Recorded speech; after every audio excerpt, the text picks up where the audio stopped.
তো hey guys, কেমন আছো তোমরা? আশা করি ভালো আছো, আমিও ভালো আছি। তো আমি 21 দিনের চ্যালেঞ্জ নিয়েছি, তো সারাদিন কী করবো সেটা তোমাদেরকে বলবো। আর আমি সকালবেলা চা খেয়েই শুরু করি দিনটা।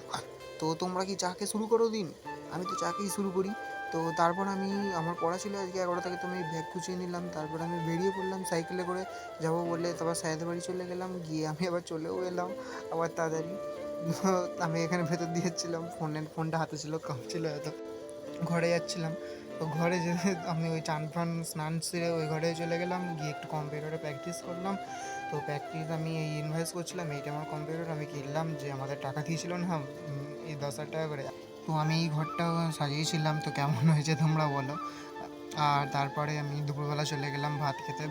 তো এরপর আমি চলে গেলাম ওই ঘরে, এবার মানে কম্পিউটার ঘাটলাম। তারপরে রাত্রেবেলা আমাদের এখানে ছিল পাশে একটা ক্লাবে, তো ওখানে কালী পুজো ছিল, রক্ষাকালী। তো ওখানে আমি বসছিলাম। তো আমার যে বন্ধুটা আছে না সন্ধে, তার সাথে আমরা তিনজন পাড়ার যে ছেলেটা, সেও ছিল অয়ন, আমাদের সাথে আমরা খুব মজা করছিলাম তখন বসে বসে। তারপরে রাত্রে হয়ে গেছিলো অনেকটাই। এরপর দেখি সবাই নাচছে, দেখো তোমরা। তারপরে এটা লাস্ট প্রহরের পুজো ছিল, তো সকালবেলা শেষ হয়ে যাবে, শেষ পুজোটা শেষ হয়ে যাবে বলে। তারপরে আমরা গাড়িতে উঠেছিলাম, গাড়িতে ওঠার পর ঠাকুরটা আনছিল, তাই দেখাচ্ছি তোমাদের। তারপরে গাড়িতে উঠে নাচছে।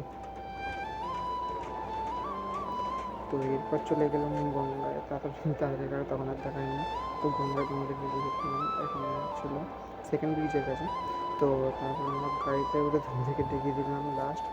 ঠিক আছে, আর ঠিক আছে, ছিল সারা দিন আর ভালো লাগছে না। গুড বাই, আজকের জন্য দেখা হচ্ছে পরের ব্লগে।